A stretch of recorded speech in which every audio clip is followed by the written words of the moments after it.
Welcome back to Play the Game HQ. I'm Daniel, and in this video, we're going to teach you how to play Rock Hard 1977, designed by Jackie Fox and published by DeVere. In Rock Hard 1977, you're playing as an up-and-coming musician trying to make it big. You'll be hiring crews, playing gigs, and building your reputation at all of the late-night hotspots. I do want to give a heads up if you're planning on playing this with your kids. The gameplay itself is completely accessible, but the life experience and hangout cards do have quite a bit of innuendo, ranging from subtle to pretty direct. It's all completely on theme for the game, but it is there. There's plenty of cards that don't have any of that, so you won't really be limiting your gameplay by removing those. So if that is something you'd rather not have to deal with, I'd recommend you read through the hangout and life experience cards before the game and take those out before you play. Now let's get on to the game. The game ends after 9 rounds or when someone ends a round with more than 50 fame, which is tracked on this track on the outside of the board. Each round you'll play through the day, night, and after hours phases, taking one action in each phase unless you use candy to get additional actions. The iconography in this game is incredibly well done and very useful, and without even getting into the full rules, if you just follow the icons, you'll understand a huge chunk of the gameplay. This is a worker placement game where you're going to be going to different spaces and gaining rewards. There's 3 colors you need to look for. Blue is a requirement to go to that space. Red is a cost that you have to pay to go there, and black is the reward that you get for going there. So to go to this space, I have to have either a demo tape or a record deal. I have to pay $2 to go there, and I'm going to gain 2 reputation and 1 fame by going there. Again, fame is tracked on the outside of the board, and your other stats are tracked with these knobs on the top of your player board. And for the colorblind players out there, the red cost always has the number before the icon, and the black reward always has the number after the icon. To set up the game, lay out the board in the middle of the table and make sure you use the correct side for your player count. Put the calendar marker on April, then shuffle the event cards and put them in their space at the top left of the board. Next, choose 1 card from the production, performance, and publicity bonus decks and put those face up in their corresponding spaces at the top of the board. Separate all of the hangout cards by the icon on the top right side of the card and put their shuffled decks on the corresponding spaces in the after hours area of the board. Then shuffle the hangout tokens, which are these guitar picks, and put 1 randomly under each hangout spot. For 4 to 5 players, you use numbers 8 through 12 with the 1 and 2 fame on the 11 and 12 respectively. And for 2 to 3 players, you use the 7 through 11 with the 1 and 2 fame on the 10 and 11 respectively. Stack the crew tokens on the 2 crew spaces, then put the Sugar Rush cards on their space at the bottom of the board. Then separate the random gig cards into decks A, B, and C. Take 3 cards from each of those decks and stack them face down in the random gig area with the C cards on the bottom, then B in the middle, and the A cards on top. Put the candy, money supply, missed work tokens, and the red die where everyone can reach them. Then each player picks a color and takes their guitar pick, fame token, wooden cubes, and standee base, as well as an amplifier board.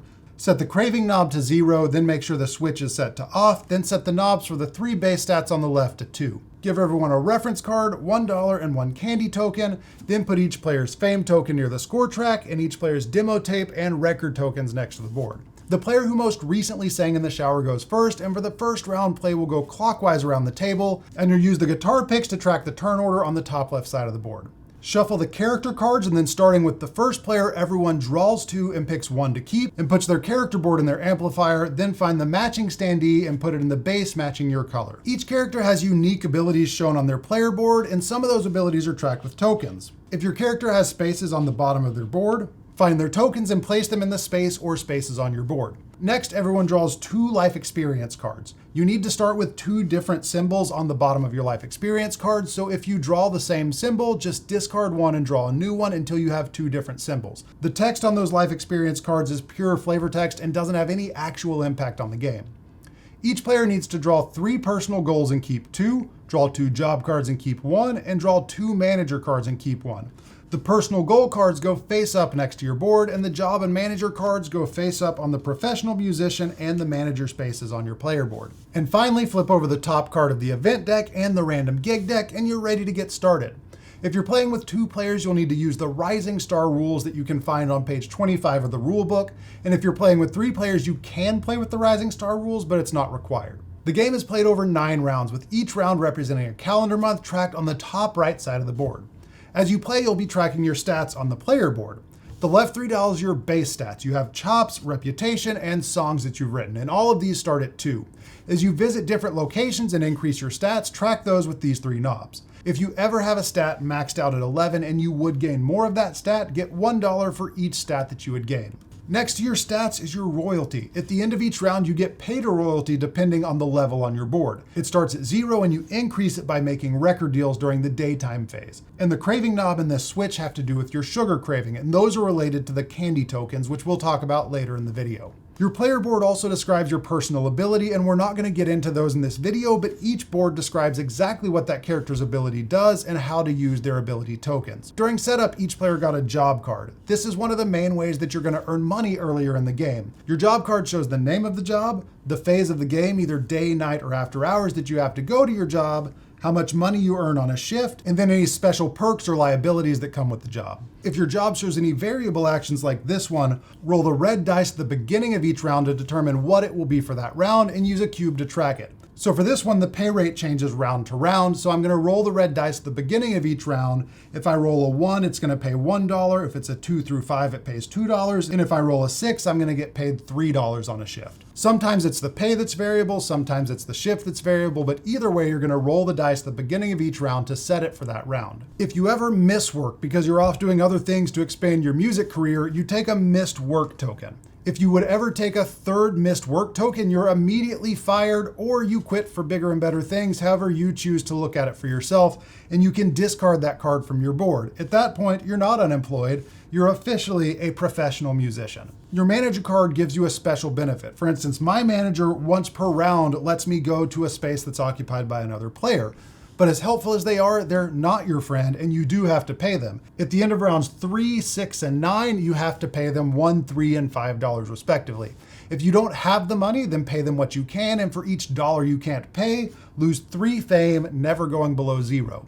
There's also goal cards that you'll be working to achieve. Each player has their 2 personal goals that they'll be tracking throughout the game. When achieved goals score as soon as you meet the requirements, and end of game goals score, you guessed it, at the end of the game. You also have 3 public goals. These come out during setup and stay there the whole game, and they say on the card whether they're a win achieved bonus or an end game bonus. As soon as you meet a win achieved bonus, place one of your cubes on the card and take the bonus shown immediately.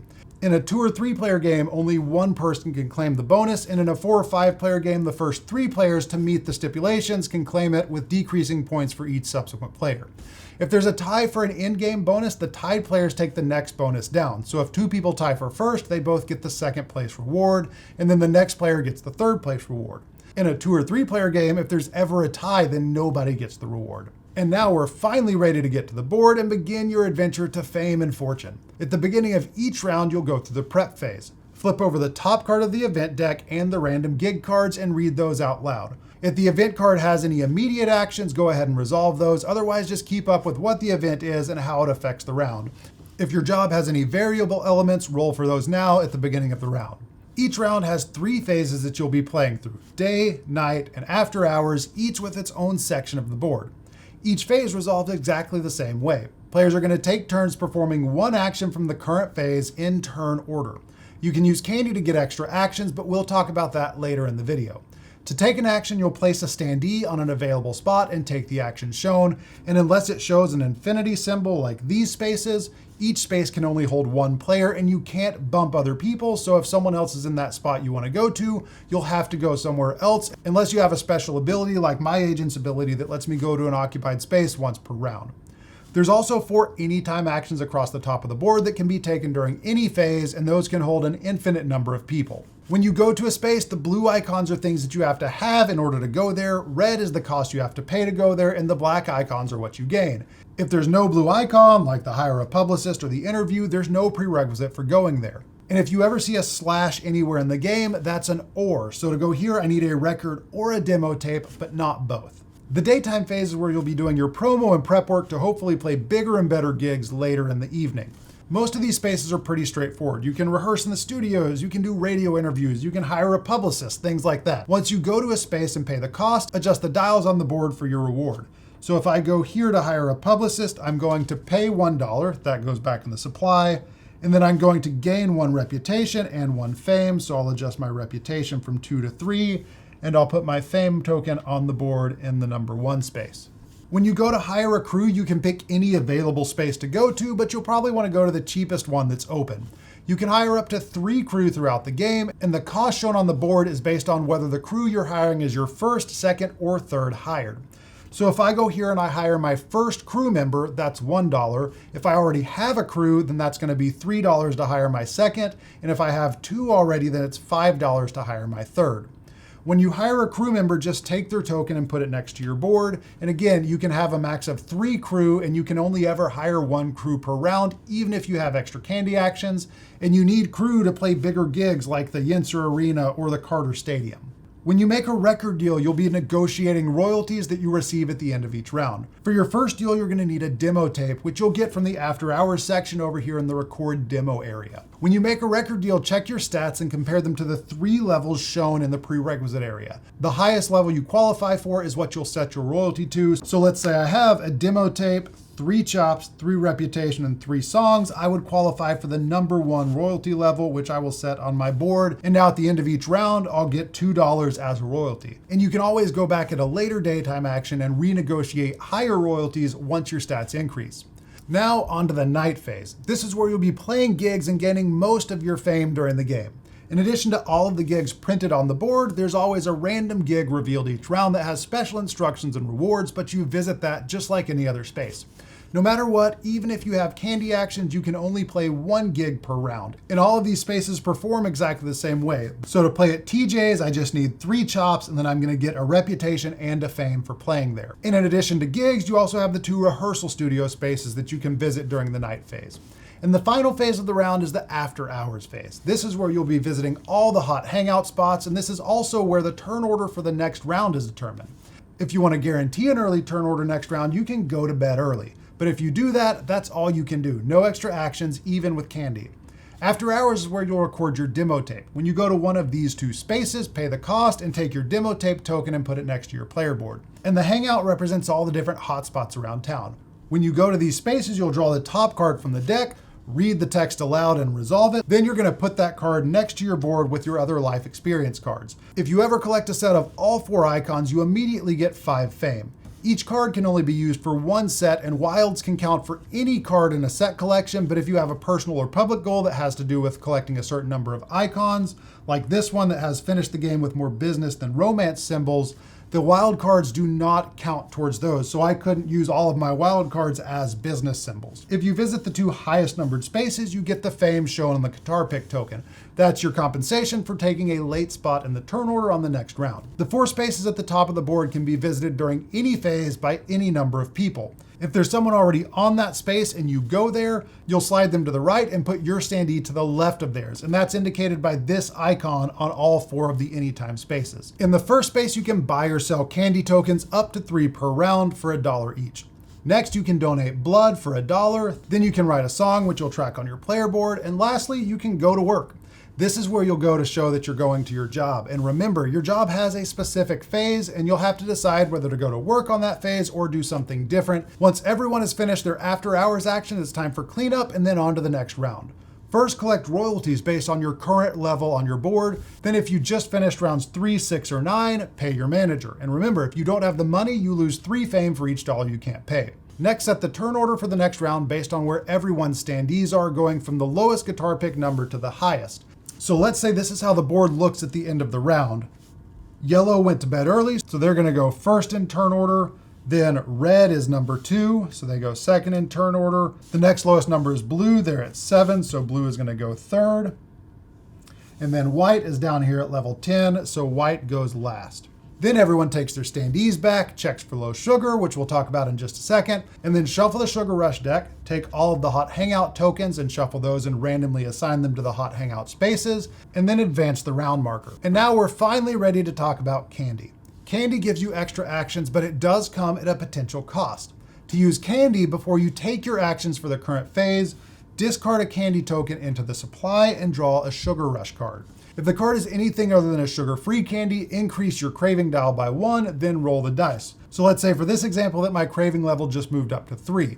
When you roll the dice, if the dice is equal to or greater than your craving number, then you're all good. But if it's lower than your current craving, that's a sugar crash. So if I rolled a 3, I'm fine, but if I rolled a 2, I just had a sugar crash. If that happens, you flip your low sugar token to on, and you'll have to spend the next day's daytime phase in recovery without doing any actions. But you can deal with the consequences of your sugar crash later. Regardless of whether you crashed or not, you still finish the round like normal, and you take the extra action shown on the card. In this case, with the soft candy, it's 1 bonus action. And you have to take the extra actions in the phase that you use the candy. Discard the Sugar Rush card next to your board after you resolve it, and these are going to get reshuffled each round. If you did have a sugar crash, then during the cleanup phase, you'll place your standee in the recovery area, and you'll stay there until the end of the next day phase. When you're in recovery, lower your craving level by 1 and flip the switch back to off. And you can voluntarily go to recovery as your daytime action to lower your craving level by 1. Some action spaces show this no candy symbol. And that just means that there's a limitation to using candy on that action, and the limitations are all described in the rule book, but a brief overview of those is that you can't hire more than 1 crew per round, you can't rehearse more than once per phase, you can't perform more than 1 gig per round, you can't go to work more than once, and if you go to bed early, that's all you can do for the after hours phase. The game ends after 9 rounds or when someone ends a round with more than 50 fame. After the 9th round, take royalties and pay your manager, but don't worry about the rest of the cleanup phase. Then score any personal and public end-game goals, gain 2 fame for each of your base stats that are maxed out to 11, and an additional 2 points if they're all maxed out, and then gain 1 fame per $3 of cash that you have left over at the end of the game. If you had a sugar crash on the last round and you weren't able to spend a day in recovery, you're going to lose 5 fame. The player with the most fame at the end of the game wins, and if there's a tie, the tiebreakers are highest reputation, most cash on hand, and then highest royalty tier. And if there's still a tie, players just share the victory. And that's Rock Hard 1977. If you have any questions, be sure to leave us a comment below and we'll answer as quick as we can. Thank you so much for watching. We'll see you later. Bye.